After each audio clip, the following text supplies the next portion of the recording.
Perfect. And the second question is, Seattle will be the team to travel the most air miles and go through the most time zone changes, closely followed by Denver. Are there any special measures put in place to reduce the impact of air travel on those teams?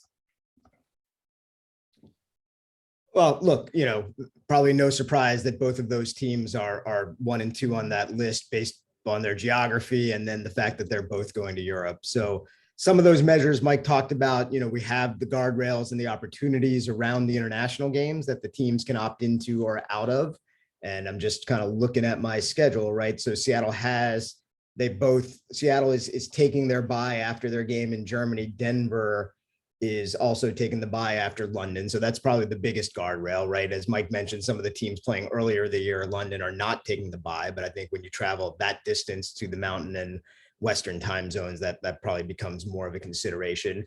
And then look, we're always cognizant of, the road trips, and we Mike mentioned, we pair up teams who want to go 3 time zones, east to west or west to east, but we wouldn't do that otherwise. We make an effort to space out those kind of long travel games. You're not always fully successful in that, but we know, Seattle is very much aware, and we're very much aware they're always going to face that challenge no matter what. And they're at some level this year, they're paired up against the AFC West, so that at least reduces some of that versus a year when they're paired up against the AFC East.